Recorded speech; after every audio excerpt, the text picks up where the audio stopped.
a un individu qui a eu à manipuler et les Belges, et l'Europe, et les Congolais. Louis Michel. Louis Michel s'est investi totalement parce qu'il avait des intérêts. Là, on est dans l'histoire moderne. Mais je suis en train de vous dire que M. Kabila n'a jamais signé... Oh, M. Kanambe, excusez-moi. N'a jamais signé des accords avec la Belgique. Il y a eu un complot. On peut l'étager, dire que sur le plan international, la communauté internationale, par le biais des financiers et du capitalisme industriel, tire profit parce que justement dans ce chaos-là, il prend les matières dont il a besoin au Congo à un vil prix. Il le prend sans payer des taxes. Il le prend. Il y a même le Rwanda qui s'est érigé en vendeur de matières premières du Congo. Donc, ça c'est le premier étage. Second étage, ce sont les forces régionales. Dans les forces régionales, nous avons l'Ouganda et le Rwanda qui s'approprient aussi des matières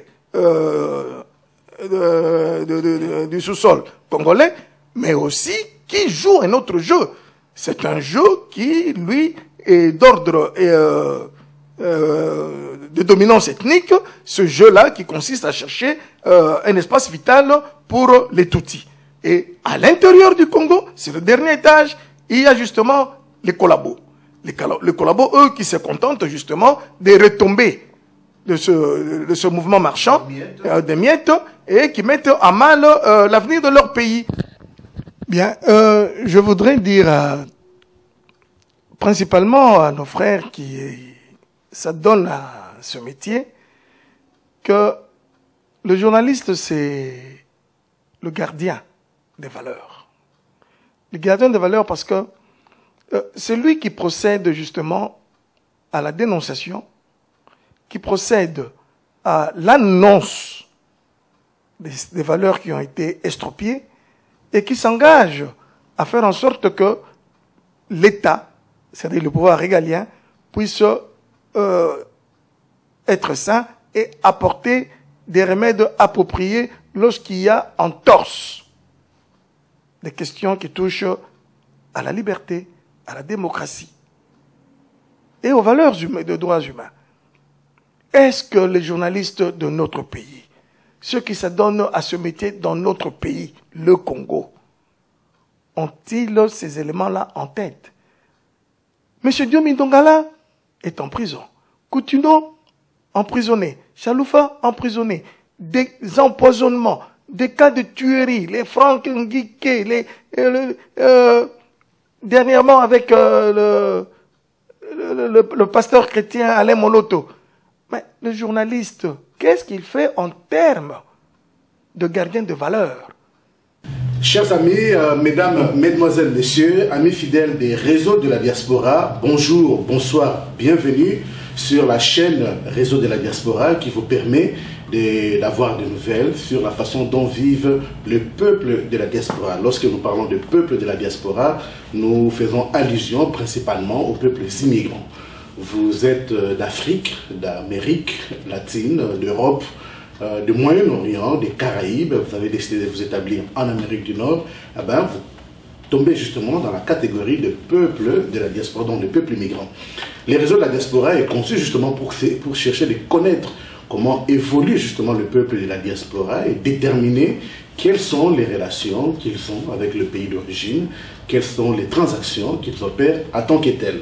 Aujourd'hui, les réseaux de la diaspora est heureux, je suis personnellement privilégié d'avoir pour vous un grand homme, un activiste politique africain, congolais, et il est très actif justement, comme je le disais, dans le mouvement de changement au niveau d'Afrique. Vous savez, l'Afrique, pour beaucoup, c'est l'avenir de demain, c'est l'avenir bien entendu, et la plupart des investisseurs, des grandes corporations multinationales, quand ils font leurs projections, ils regardent plus l'Afrique comme le continent où va se jouer, n'est-ce pas, les enjeux du 21e siècle, ainsi de suite.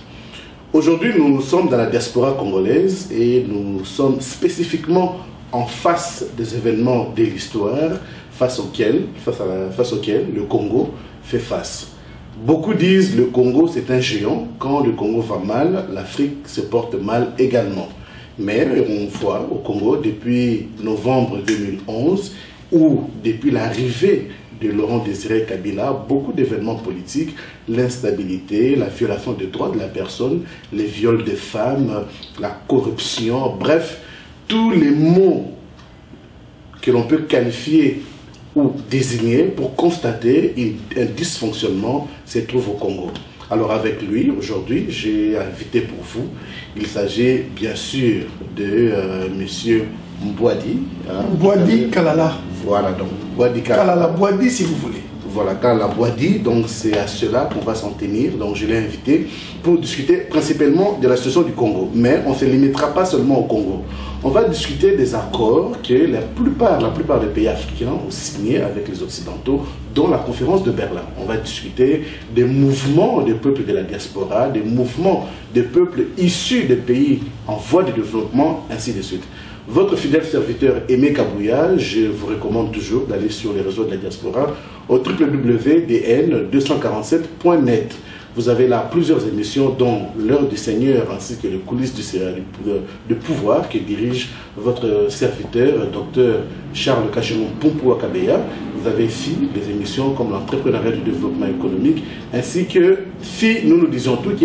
Monsieur Kalala, bonjour. Bonjour, monsieur Kabouya.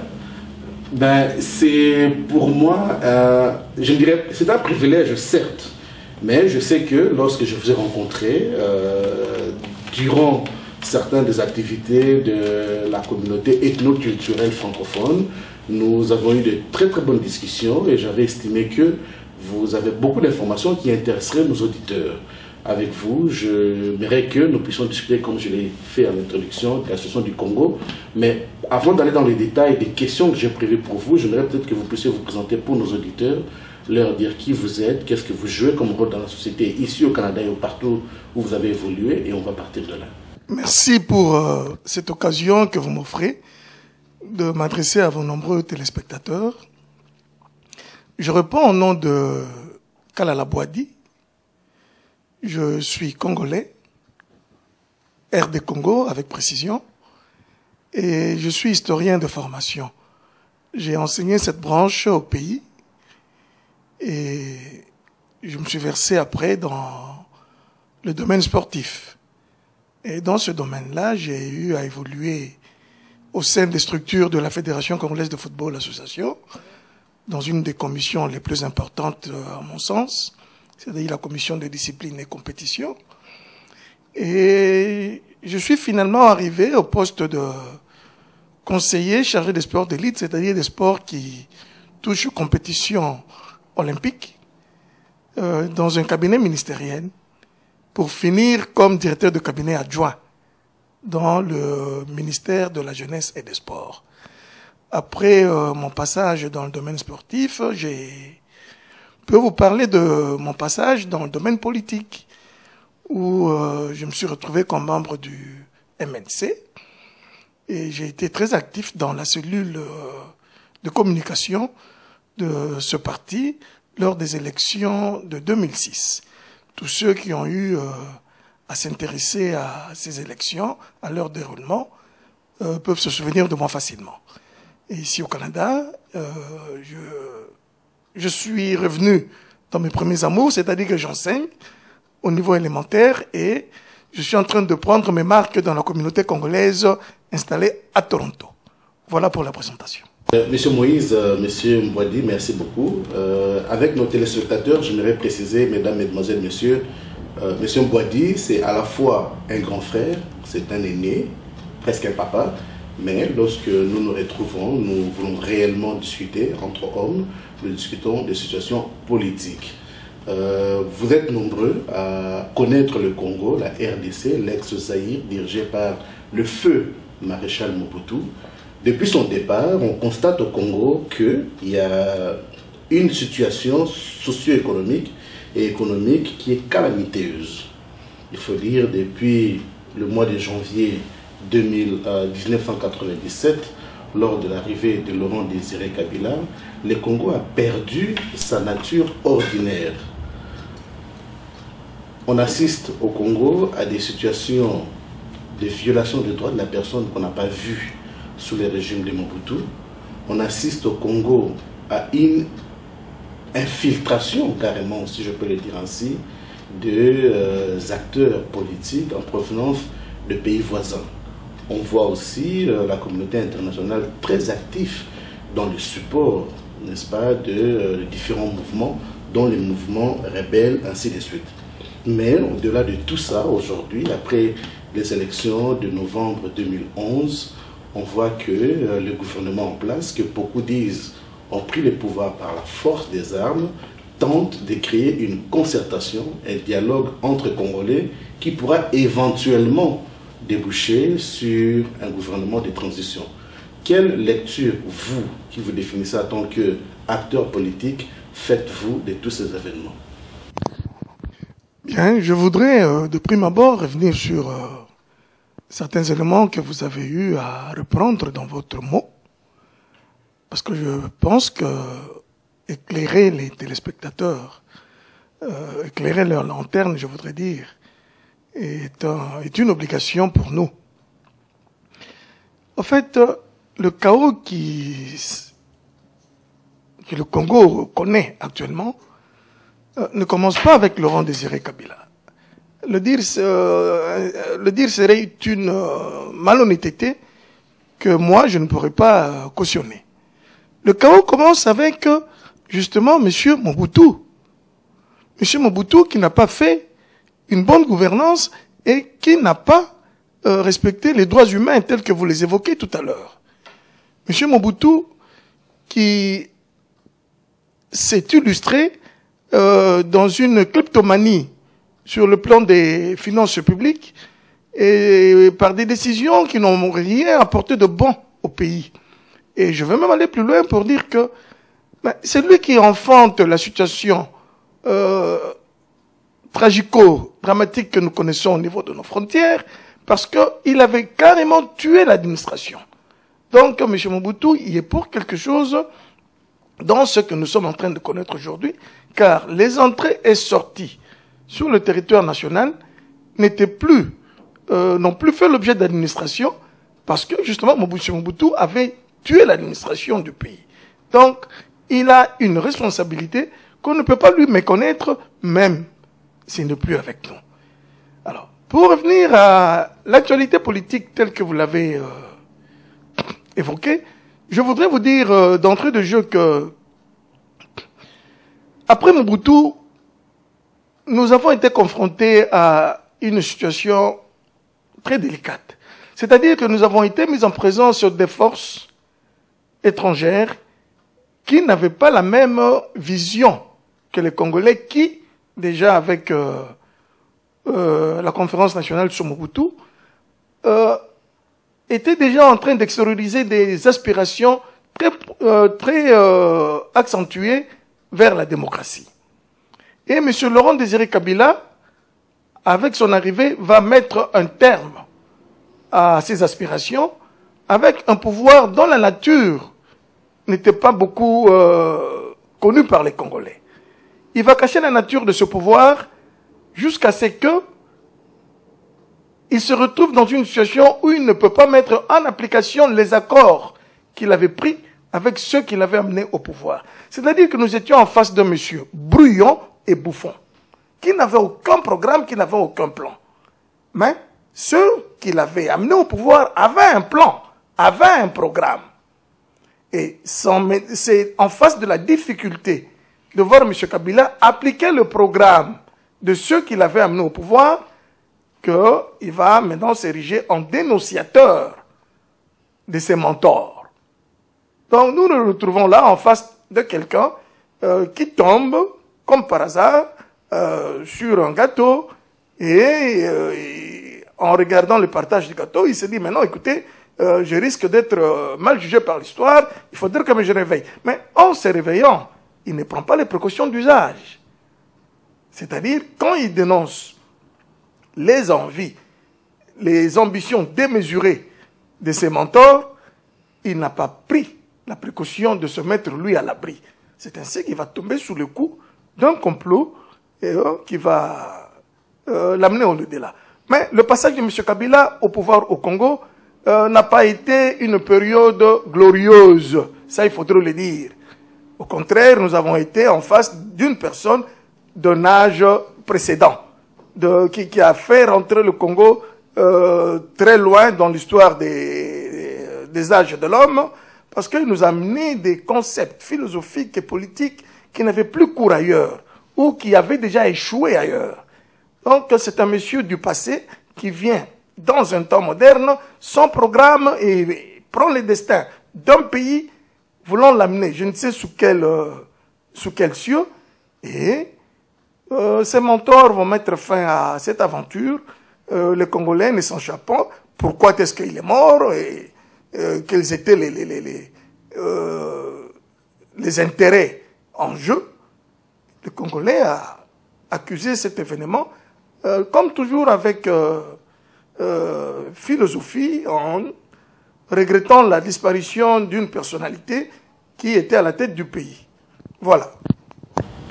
Chers amis, je vous prie de comprendre, je prends les propos de mon invité comme un membre d'un parti adverse à M. Laurent Désiré Kabila. Mais si, M. Mbouadi, je devais faire un récapitulatif, je dirais qu'en 1997, l'MLC n'existait pas. On avait un MPR qui était complètement déboîté et qui était chassé du pouvoir comme un chien sale, il faut le dire, parce qu'à ce moment-là, en 1987, les Congolais n'en voulaient plus du pouvoir de M. Mobutu et toutes les personnes qui ont travaillé à côté. Quand on parle de personnes qui ont travaillé à côté, on fait aussi allusion quelque part à Jean-Pierre Mbemba, enfin à Mbemba Saolona, le père de Jean-Pierre Mbemba, qui est, je pense, le leader du parti MLC que vous représentez. Mais qu'à cela ne tienne, en 1997, vous avez vu le Rwandais entrer au Congo. Vous êtes un Congolais quinois par excellence. Vous avez reconnu là, dans la morphologie, dans les discours, dans les langues que parlaient les militaires, les enfants qu'on a appelés Kadogo, qui ont libéré le Congo, que finalement, arrivé au Congo, ce n'était pas seulement Laurent Désiré Kabila. Très peu de temps d'ailleurs, je me souviendrai, le docteur Etienne Tshisekedi, le président élu de Congolais de 2011, avait fait une déclaration à son temps pour dire que Laurent Désiré nous amène dans ses bagages des invités qui l'ont certes aider à conquérir le pouvoir, mais ce ne sont pas des enfants du pays. Vous, vous étiez au Congo. Quelles sont les actions que vous avez faites pour prévenir justement que ces individus, ces Rwandais, il faut le dire, les Rwandais sur le plan international ne sont pas des personnes qui aspirent confiance. Ils sont sournois, ils sont traîtres et souvent ils aspirent à acquérir des choses qui de droit ne leur reviennent pas. La question que vous posez comporte plusieurs volets. Je vais essayer de prendre chaque volet et de donner la réponse appropriée. En fait, je ne partage pas votre vue quand vous faites une globalisation de Rwandais. Quand vous dites que les Rwandais sont sournois, qu'ils ne sont pas... non, je suis en train de vous dire ici que nous sommes en face d'un groupe que moi je qualifie souvent de tueurs Tutsis. Et ce groupe-là n'engage pas tous les Rwandais. Les Rwandais, nous avons vécu en bonne relation, en bon voisinage depuis toujours, et nous n'avons jamais vu les actes que nous voyons présentement provenir d'eux. Donc nous sommes en face d'un groupe bien défini, que nous pouvons facilement définir, et qui mène des actions qui ne nous mettent pas en bonne condition de vie. Ça, il faudrait d'abord le dire. Deuxième élément, je vous ai entendu parler de M. Mbemba Salona, mais je vous dis que M. Mbemba Salona, lorsque l'AFDEL est entré, n'était patron de rien du tout, en ce qui concerne le parti MLC qui ne vivait pas encore, qui n'était même pas encore sur l'actualité. Mais en face... Des éléments du régime qu'on ne voulait plus voir aux affaires. S'il vous plaît.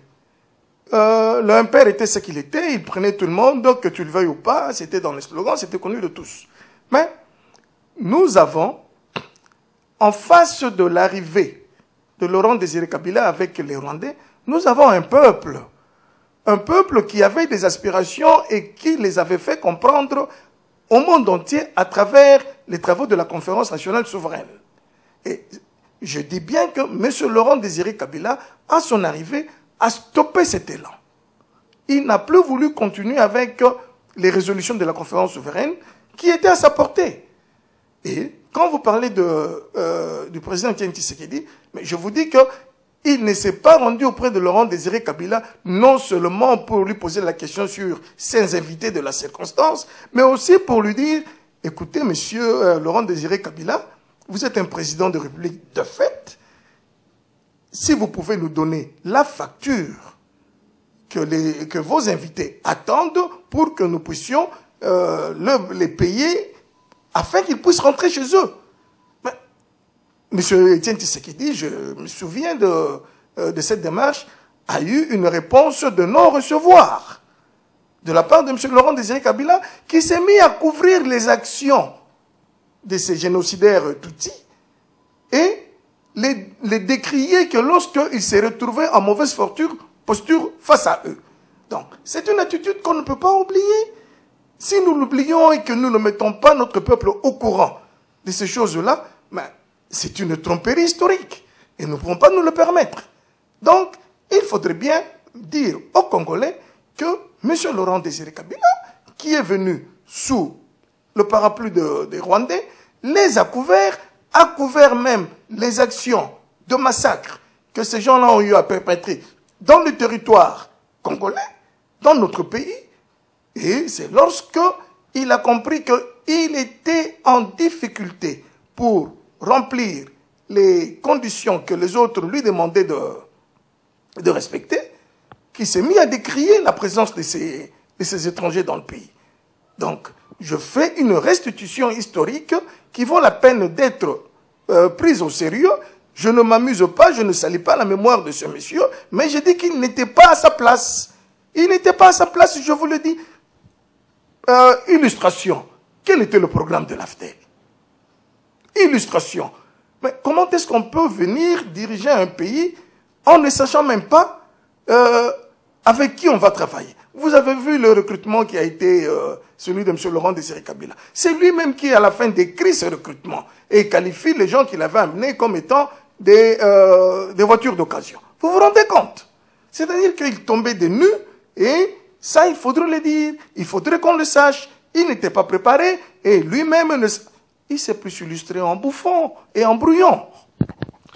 Acteur politique, vous l'étiez, monsieur Mbouadi, vous étiez actif. Je le suis jusqu'aujourd'hui. Vous l'êtes jusqu'aujourd'hui. Donc, à l'arrivée de Laurent Désiré Kabila, je reviens à ma question, vous avez constaté justement l'arrivée de monsieur Laurent Désiré Kabila, comme a dû le faire le docteur Etienne Tshisekedi, président de l'UDPS et président élu des Congolais au mois de novembre 2011.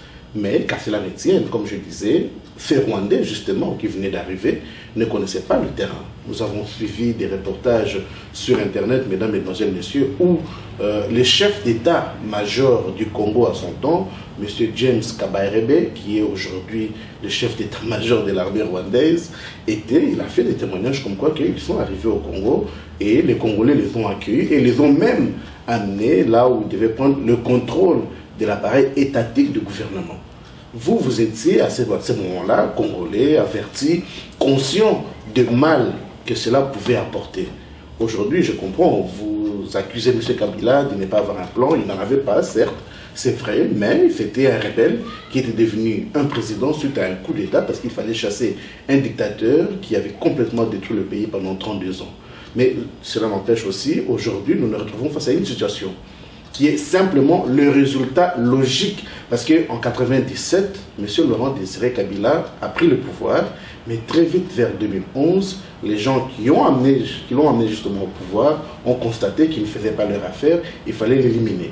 Parmi les personnes qu'on accuse dans le complot, bien sûr, on retrouve la Belgique, qui depuis toujours a toujours travaillé négativement pour un développement cohérent du Congo, ainsi que les forces de sécurité américaines qui ont instrumentalisé le main noir africain pour éliminer Laurent Désiré Kabila, ce qui est à la base du chaos que nous vivons aujourd'hui au Congo. Est-ce que vous maintenez votre position que c'est Laurent Désiré Kabila, ou bien vous constatez aussi quelque part l'échec de la classe, l'élite politique congolaise qui n'a pas su prendre ses responsabilités? Nous étions en face d'un pouvoir qui ne voulait pas coopérer avec les patriotes congolais. Je suis de ceux-là qui se sont illustrés à cette époque-là lors d'une rencontre avec les ténors de l'AFDEL dans la salle de réunion de la Régie des Eaux sur le boulevard du 30 juin. Je prends en témoin certaines personnes qui vivent encore. Je peux en citer...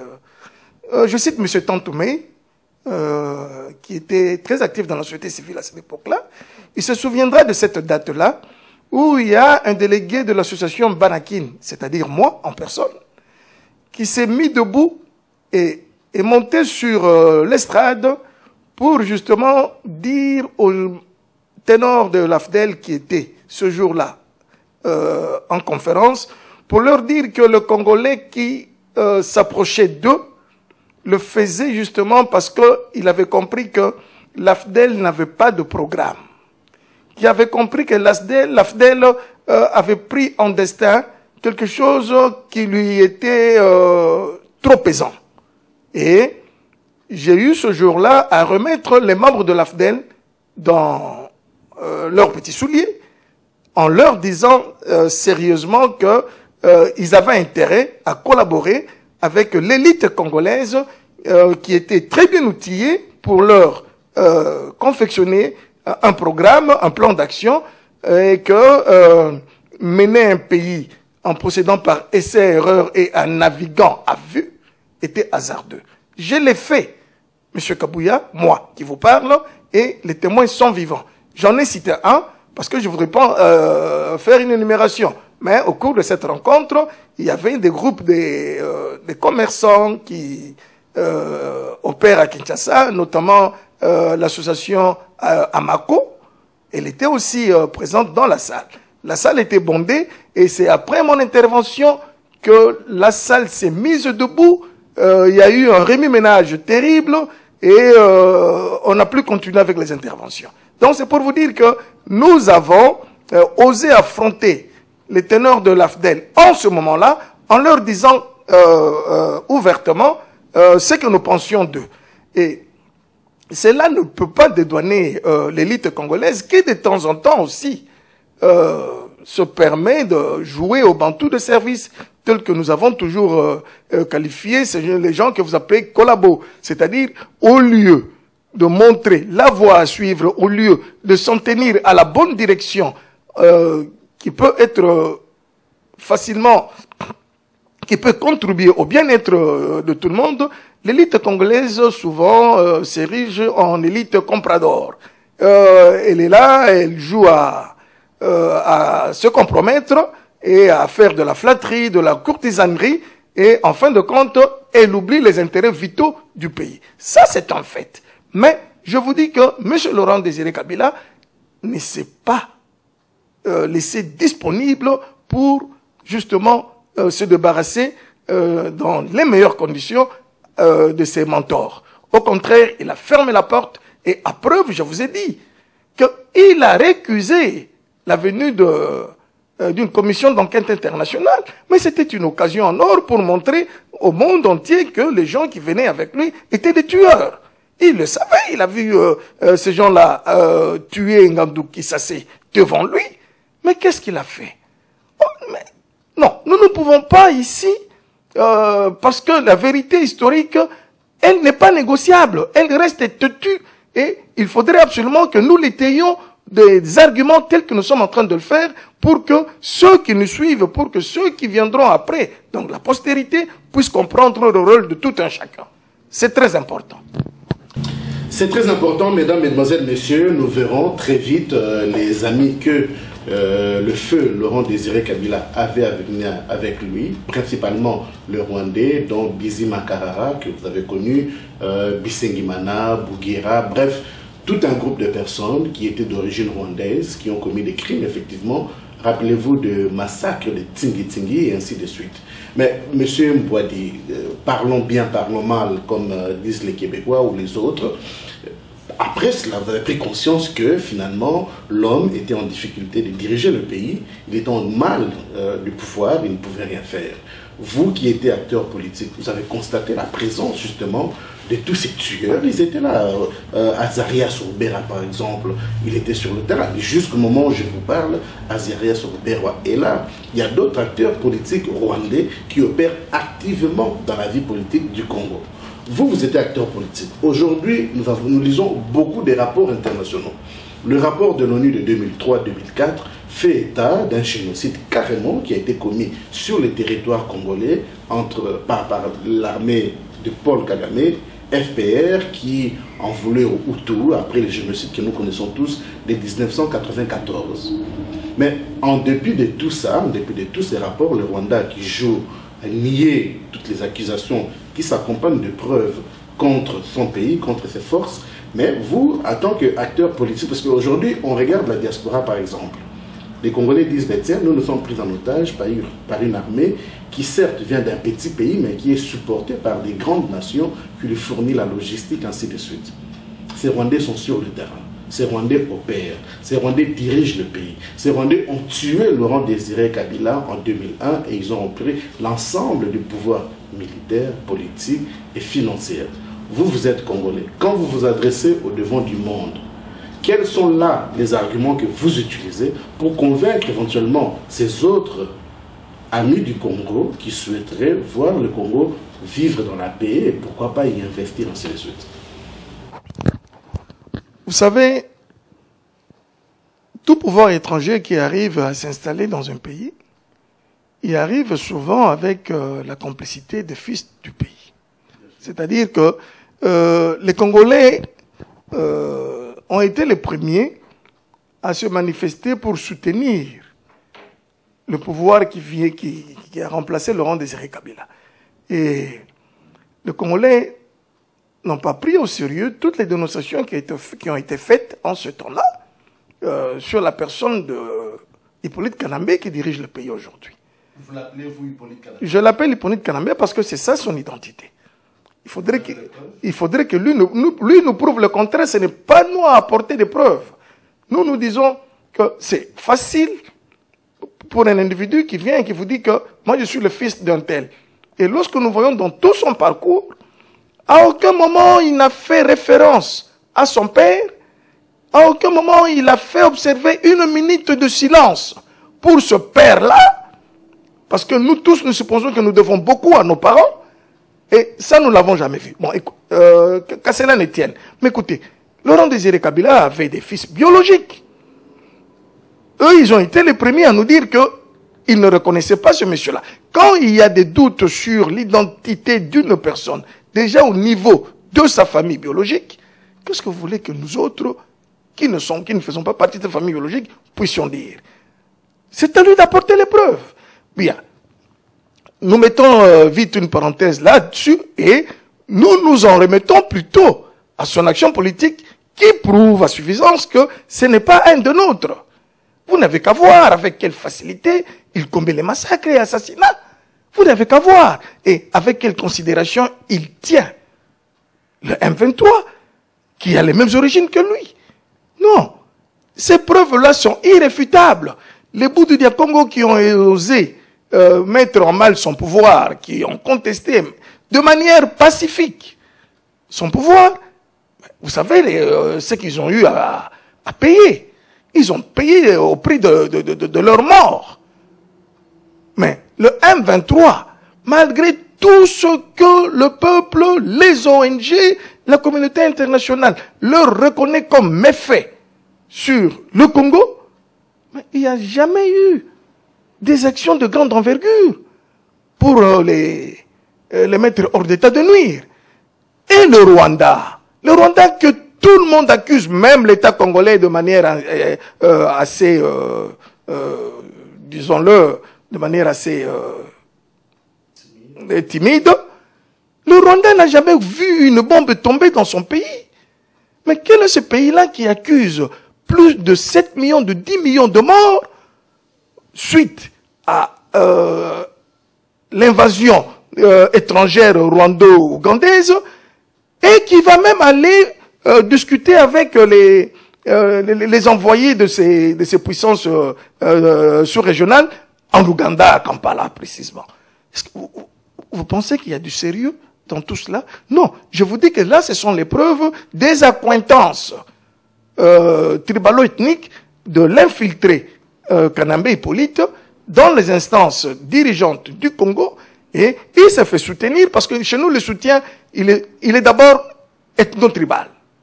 Forcément. Et ce soutien-là, il a de deux côtés, il s'est fait passer pour Katangais, donc fils de Laurent Désiré Kabila. Mais en fait, ça a un peu progressé. Maintenant, il est en train de dire qu'il est son fils adoptif. Bien. Je ne suis pas très porté sur la question, mais je dis que le soutien de nos frères du Katanga qui croient que c'est un de leurs, qui croient que c'est l'héritier de leur frère Laurent Désiré Kabila, c'est ce soutien-là qui est en train de faire du mal au pays. Et c'est ce soutien-là que moi je qualifie de main noire. La main noire qui exécute tout ce que Kabila prépare comme coup à l'encontre du pays. Et lorsque vous regardez le déroulement des faits politico-militaires, vous allez voir qu'après la guerre qui a été menée contre Laurent Désiré Kabila et qui a été une réaction à l'intolérance de Laurent Désiré Kabila, là je réponds à une de vos préoccupations, on lui a fait une guerre parce qu'il était intolérant. Et cette guerre-là a abouti par des accords de Lusaka et enfin de Santuiti. Mais regardez très bien, après cette guerre-là, il y a eu des dispositions pour que les forces, les organisations qui avaient pris des armes soient intégrées au sein des forces armées. Mais qu'est-ce qui s'est passé dans ces mouvements d'intégration? Il y a eu de nouveaux qualificatifs qui sont sortis, mixage et brassage. On brassait tout le monde, on l'envoyait n'importe où, mais pour ce qui était des ressortissants des armées provenant de l'Est, c'est-à-dire composés essentiellement de Tutsis, il y a eu l'application du mixage.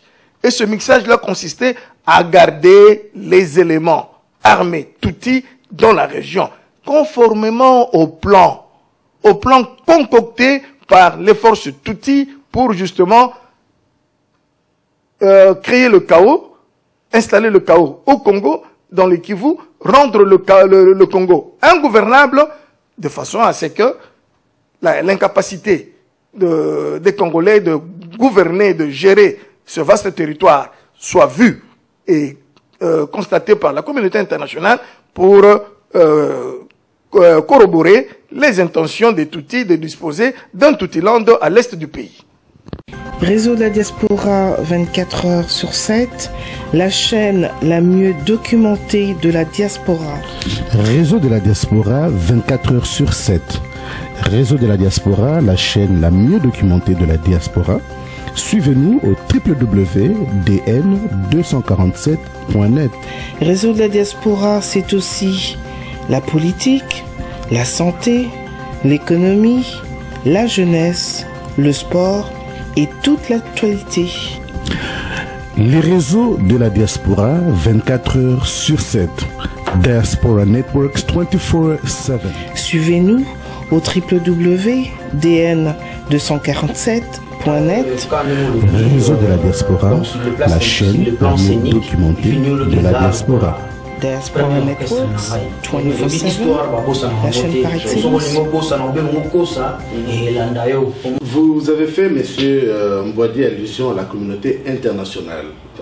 Je crois que les auditeurs qui nous suivent, mesdames, mesdemoiselles, messieurs, avec mon invité, je voulais dire mon client, mon invité, nous discutons vraiment de tous ces sujets sans tabou. Nos images ne sont pas éditées, ils ne les feront pas. Et nous essaierons d'entrer dans la profondeur, du moins c'est ce que je vais tenter de faire, n'est-ce pas, pour obtenir toute l'information possible sur la situation qui sévit la République démocratique du Congo aujourd'hui. Monsieur Mbouadi, je comprends ce que vous dites. Je pense que la plupart de nos auditeurs ont eu à lire l'information à ces propos. L'information n'est plus un secret pour personne. Mais dans certains milieux quand même, on évoque de plus en plus les ramifications internationales. Aujourd'hui, il ne faut pas perdre de vue. Il y a une géopolitique, il y a aussi une géostratégie.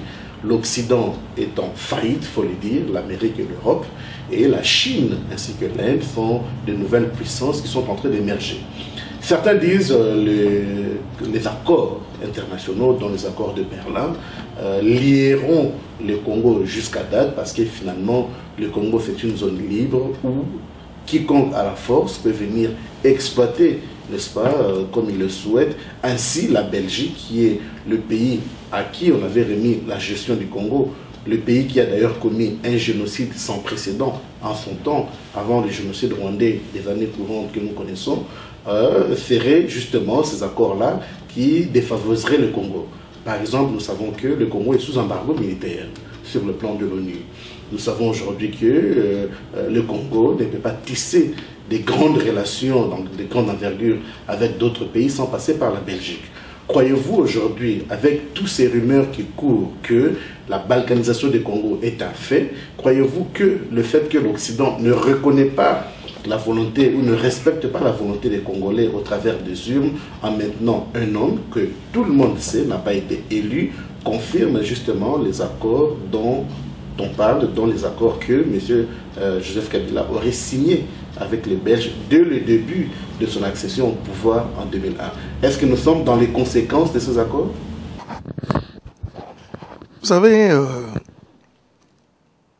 Congolais, nous devons cesser de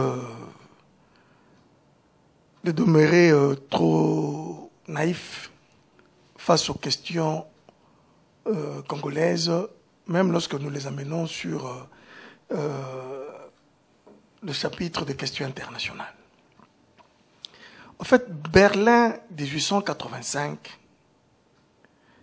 n'a jamais été un rendez-vous des Africains.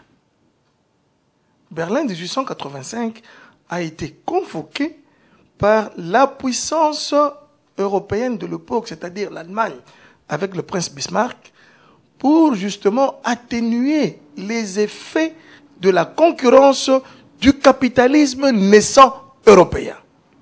C'est-à-dire, les nations marchandes, les nations commerçantes de l'Europe se livraient à une concurrence qui risquait de mettre en péril l'unité européenne. C'est ainsi que ces nations vont s'en référer à la puissante Allemagne, qui était à la tête justement de l'essor capitaliste européen, pour édicter certaines lignes de conduite devant leur éviter une confrontation assez évidente. Berlin 85 a été convoqué pour cela.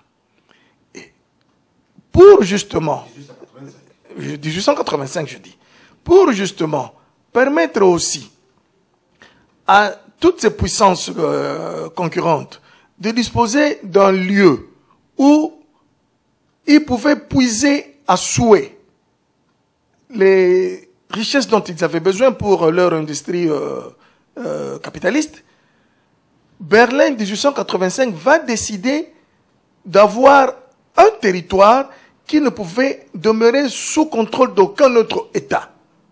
Et c'est ce territoire-là qui faisait office de territoire neutre, indépendant. C'est ce territoire-là qui va devenir l'actuel Congo, République démocratique. Et on va confier la gestion de ce territoire, je dis bien la gestion, de ce territoire au roi Léopold II, parce que le roi Léopold II, qui était à la recherche de débouchés économiques, avait des accointances avec le prince Bismarck, qui faisait office de chef du monde à cette époque-là.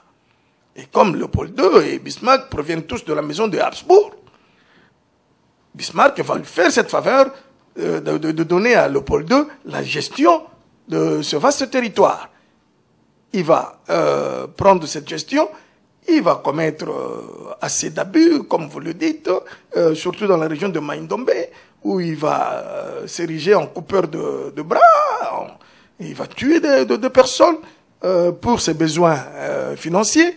Ça, c'est connu, il n'y a rien à cacher là-dedans.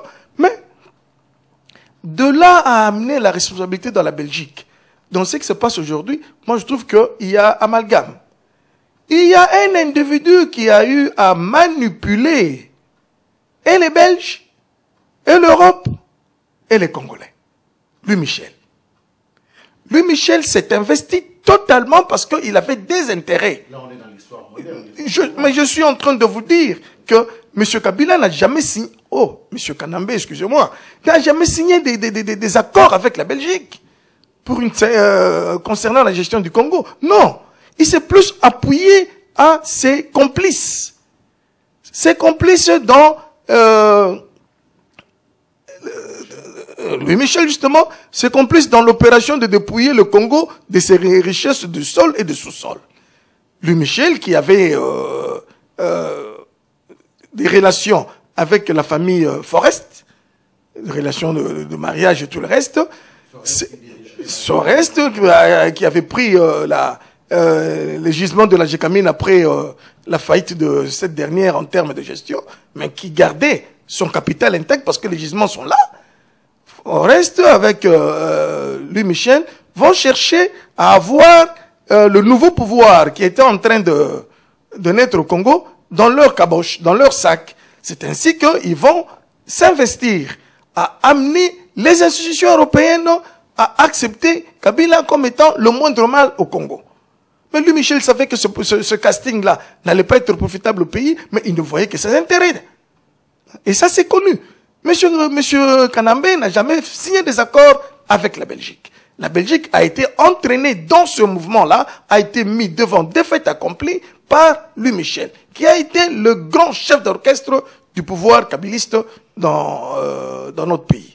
Ça, il faudrait qu'on lui dise, que les gens le sachent. Et comme nous avons toujours été très faciles dans cette manipulation, nous nous sommes mis à parler de la communauté internationale telle que vous l'avez dit, sans pour autant comprendre que mais cette communauté-là, elle fonctionne comment? Mais la communauté internationale ne peut pas venir remplacer le Congo ou les Congolais dans leurs obligations de sécuriser et de protéger leur population. C'est que fait les forces de l'ONU actuellement au Congo. Mais c'est du saupoudrage. C'est une force qui ne peut pas donner des réponses que les Congolais attendent en termes de sécurité et de protection des populations. C'est une obligation qui revient aux forces de l'État. Une obligation qui revient à l'armée congolaise. Et M. Kabila, c'est justement employé à faire en sorte que le Congo ne puisse pas disposer d'une armée digne de ce nom. Regardez simplement le parcours et comment est-ce que cette armée... Ah, mais vous avez fait allusion à qu'est-ce que vous avez dit là à propos? Vous avez dit que le Congo était... non, pas sous tutelle de l'ONU, mais qu'il faisait, qu'il y avait un embargo militaire. Je vous dis non. Un État ne peut pas être mis sous embargo. Ces dispositions concernaient plutôt toutes les forces reconnues comme étant groupes armés au Congo. Et on avait dit que le territoire congolais était sous embargo militaire parce que les marchands d'armes ne pouvaient pas vendre leur engin de la mort à ces forces armées. Mais l'État congolais, dans ses obligations régaliennes, s'approvisionne en armes. Mais d'où proviennent justement les armes qui ont fait l'objet d'une enquête, et l'enquête qui a cloué au pilori le commandant en chef des forces terrestres de l'armée congolaise? Ce sont des armes qui proviennent des dépôts officiels du Congo. Ces armes que M. Kanambe et son chef d'état-major des forces terrestres s'adonnent à livrer à tous les belligérants dans l'est du pays. Ce monsieur-là, vous ne pouvez pas vous expliquer quelle serait l'origine, la provenance des armes qu'il trafique et qui ont fait l'objet d'une enquête de l'ONU. Non, ce sont des armes qui proviennent des dépôts officiels de l'État. Et ces armes-là sont justement utilisées pour donner aux groupes armés qui qui provoquent le chaos à l'est du pays. Donc je vous dis que il y a eu un complot. On peut l'étager, dire que sur le plan international, la communauté internationale, par le biais des financiers et du capitalisme industriel, tire profit parce que justement dans ce chaos-là, il prend les matières dont il a besoin au Congo à un vil prix. Il le prend sans payer des taxes, il le prend. Il y a même le Rwanda qui s'est érigé en vendeur de matières premières du Congo. Donc, ça, c'est le premier étage. Second étage, ce sont les forces régionales. Dans les forces régionales, nous avons l'Ouganda et le Rwanda qui s'approprient aussi des matières du sous-sol congolais, mais aussi qui jouent un autre jeu. C'est un jeu qui, lui, est d'ordre de dominance ethnique, ce jeu-là qui consiste à chercher un espace vital pour les Tutsis. Et à l'intérieur du Congo, sur le dernier étage, il y a justement les collabos. Les collabos, eux, qui se contentent justement des retombées de ce mouvement marchand, des miettes, et qui mettent à mal l'avenir de leur pays. Donc, il y a ces trois étages-là que nous connaissons, que nous considérons, mais la responsabilité, elle est congolaise. La responsabilité congolaise, mesdames, mesdemoiselles, messieurs, vous savez, nos interviews commencent et les sujets, comme vous pouvez les sentir, c'est un sujet sensible, mais nos interviews se terminent dans le temps. Monsieur Mbouadi, ça sera peut-être ma dernière question, peut-être, comme je disais, la réalité. La réalité est qu'en dépit de tout ce qu'on vient de présenter ici à nos auditeurs, le Congo reste un pays occupé. On a un gouvernement, selon vos dires, qui n'est pas issu des urnes, donc un gouvernement illégitime, un gouvernement qui a pris le pouvoir par la force. Le Congo est là, la force de l'ONU est à l'est, il mène une force offensive pour faire taire justement le bruit des armes, le bruit des bottes à l'est de la République démocratique du Congo. Mais beaucoup disent que le Congo est déjà balkanisé et de toute façon, il n'y a rien que l'on peut faire, les Congolais n'ont pas fait prendre en charge. Concrètement, de manière vraiment réalistique. Vous êtes Congolais, il y a beaucoup de Congolais qui luttent aussi bien dans la diaspora que sur le terrain.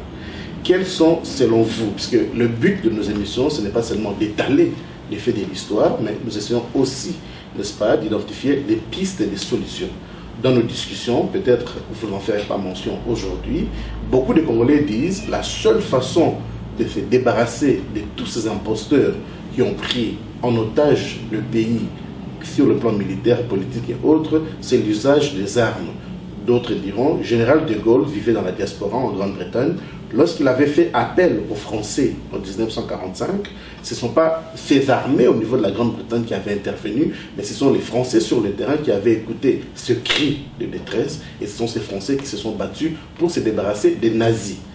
Aujourd'hui, concrètement, de manière réalistique, que pensez-vous que le Congo devrait faire pour mettre fin à tous les maux que vous venez d'énumérer? Bien, je suis partisan de la théorie qui veut que une maladie, on la fait partir par un remède approprié. Et je vais aller dans des exemples qui peuvent paraître terre à terre, mais qui donnent un peu un éclairage sur les pistes que le Congo peut utiliser afin de sortir du marasme actuel. Vous vous imaginez dans un village où les habitants disposent des armes. Je dis bien des armes. Est-ce que dans ce village-là, un aventurier peut-il entrer pour s'adonner au viol sexuel, au pillage des biens des habitants? Je pense que c'est non. Parce que pour arriver à exécuter sa besogne odieuse,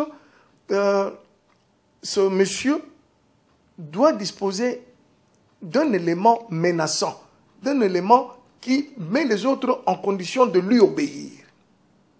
Et cet élément-là, c'est l'arme.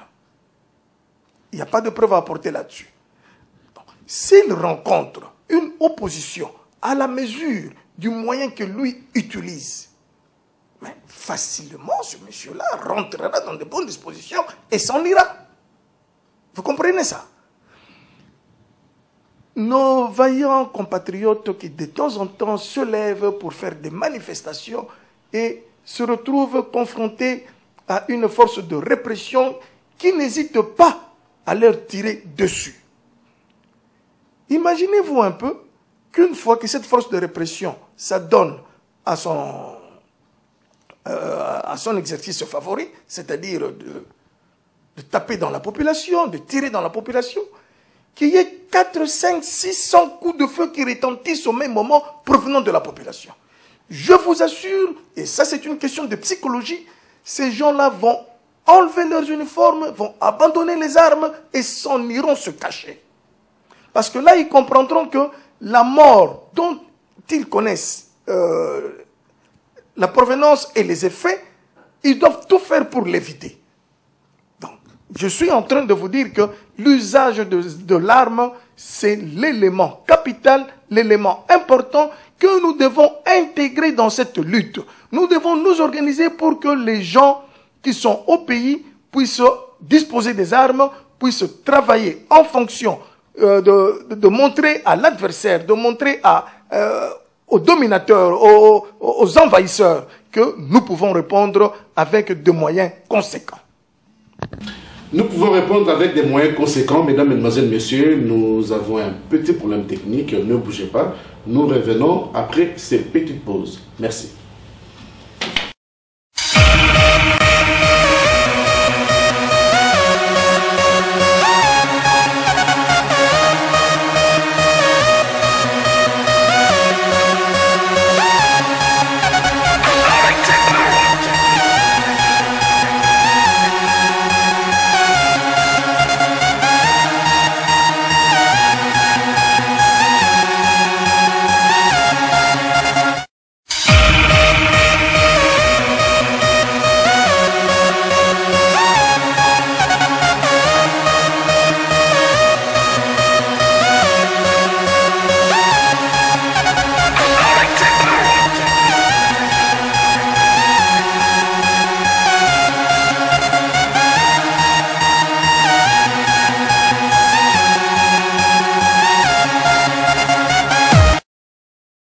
Voilà, mesdames, mesdemoiselles, messieurs, nous sommes de retour après cette petite pause suite à une difficulté technique qui, n'est-ce pas, est réparée grâce à nos techniciens et à la régie. Monsieur Boadi, vous êtes un historien de formation, activiste politique. J'ai suivi avec beaucoup d'intérêt votre interview sur la diaspora. Est-ce qu'elle est utile? Est-ce que la diaspora elle est utile pour le développement du Congo, d'Afrique en tant que telle? Donc quelque part, vous avez dit qu'une diaspora est utile seulement lorsque elle a des liens étroits avec, n'est-ce pas, le pays d'origine ou le continent d'origine d'où il provient. Aussi, dans nos interviews, nous posons beaucoup de questions sur base de nos sujets, les thèmes que nous avons identifiés, mais il s'avère aussi que, comme le fait souvent le docteur Charles Kajinon Pompo Akabeya, qui est un journaliste de la maison, c'est de connaître. Nous posons des questions selon ce que nous avons estimé opportun de vous demander par rapport au thème. Mais si vous étiez donné de conclure cette émission, quels sont les éléments que vous aurez souhaité partager avec nos auditeurs que vous pensez que nous n'avons pas développé dans notre questionnaire? D'abord, je pense à cette diaspora qui, telle que je l'avais définie, ne peut être valide que si elle a des liens avec le pays d'origine. Et dans le cas de notre pays, nous avons une diaspora assez importante qui continue à avoir des liens avec le pays, et ce pays qui est sous joug Tutsi, ce pays qui est en train de vivre une colonisation d'un autre âge, une colonisation de temps moderne. C'est un fait anachronique, d'accord, mais c'est un fait vrai. Alors, notre diaspora devait prendre le taureau par les cornes, c'est-à-dire identifier les voies et moyens d'arrêter cette domination, identifier les voies et moyens pouvant permettre aux Congolais de sortir de cette impasse.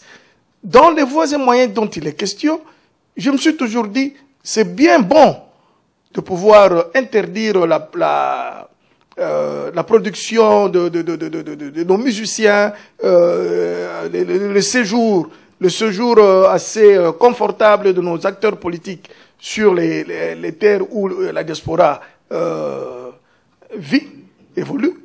Mais c'est aussi important de penser à donner les moyens à ceux-là qui, justement, sont au pays et peuvent faire changer les choses de manière définitive. Donc, si nous avons identifié certains groupes armés qui combattent pour les libertés, qui combattent pour la libération du pays, mais il faudrait que la diaspora puisse soutenir ces groupes armés. Si nous pouvons faire en sorte que les organisations politiques sur place peuvent se transformer en organisations militaro-politiques pour justement donner un coup de pouce assez important à notre volonté de nous sortir de cette impasse politico-militaire, mais la diaspora peut jouer aussi un rôle important en organisant et en envoyant des moyens. En envoyant des moyens parce que pour s'acquérir une arme dans notre pays, ce n'est pas la mer à boire. Ce n'est pas la mer à boire. Mais il faudrait que le travail de conscientisation, le travail de montrer qu'il est important de se doter des armes et de sortir de sentiers battus Les sentiers battus qui sont justement le recours à la prière.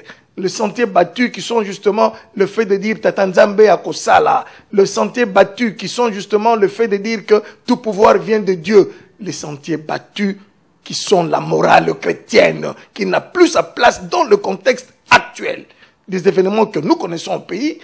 Nous devons penser à doter nos frères restés au pays des moyens conséquents. Et ces moyens conséquents n'ont pas d'autre appellation, c'est l'arme.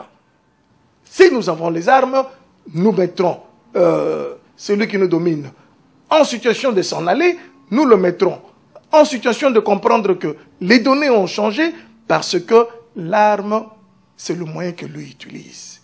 Et les mathématiques, sciences exactes, sont là pour nous soutenir dans ce que nous disons. Opposer un élément positif à un élément négatif, la réponse a toujours été négative.